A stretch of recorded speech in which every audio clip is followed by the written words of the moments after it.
Batter न फेटता झटपट या सोप्या पद्धतीने ढोकळ्याची रेसिपी करून पहा। पहिल्यांदा जरी बनवत असणार तरीही परफेक्ट तयार होईल, सेम मार्केटसारखा सॉफ्ट आणि स्पॉन्जी। रेसिपी आवडली तर सबस्क्राईब जरूर करा। ढोकळ्यासाठी मी इथे 1.5 कप बेसन घेतलेलं आहे। तर आता सर्वात अगोदर मिक्सरच्या भांड्यामध्ये पोहे खायचा चमचा असतो त्या चमच्याने 3 चमचे तेल घालूया।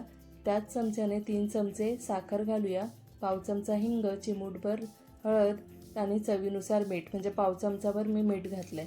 हे सगळे पदार्थ साधारण 1 मिनिटसाठी मिक्सरला फिरवून घेऊया।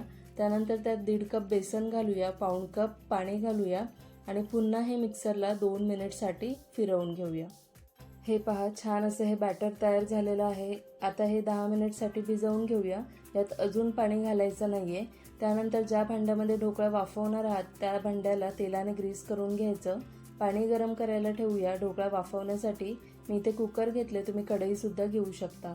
कुकरमध्ये एक स्टँड ठेवून त्यात 2 ग्लास पाणी घातलं आणि सिटी न लावता ते गरम करायला ठेवून दिलं।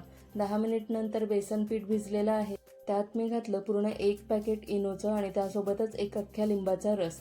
पुन्हा हे बॅटर फक्त 5 ते 6 सेकंदसाठी फिरवून घ्यायचं आणि लगेचच तेलाने ग्रीस केलेल्या भांड्यामध्ये घालून कुकरमध्ये ठेवायचं आणि झाकण लावून साधारण 15 ते 16 मिनिटसाठी हे चांगलं वाफवून घ्यायचं मोठ्या गॅसवर।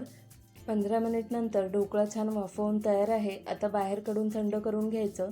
तडक्यासाठी पॅनमध्ये 2 मोठे चमचे तेल कडकडीत गरम करून त्यात 1 मोठा चमचा राई घालून राई तडतडू द्यायची। त्यानंतर 2 ते 3 हिरव्या मिरच्या मधून चिरून घालायच्या, काही कढीपत्त्याची पानं, 1 कप पाणी, चवीनुसार मीठ आणि 2 चमचे साखर घालून ह्या पाण्याला चांगलं उकळवून घ्यायचं, साधारण ते अर्ध होईपर्यंत। तडका तयार झाला की तेही हलकं आपण थंड करून घेऊया। त्यानंतर ढोकळा सुद्धा थंड झालाय, तर पाहू शकता किती सॉफ्ट आणि स्पॉन्जी हा ढोकळा तयार झालेला आहे। ढोकळा आवडीप्रमाणे कापून घ्यायचा आणि त्यानंतर वरून कोमट झालेला हा तडका घालायचा। जाळीदार ढोकळा तयार।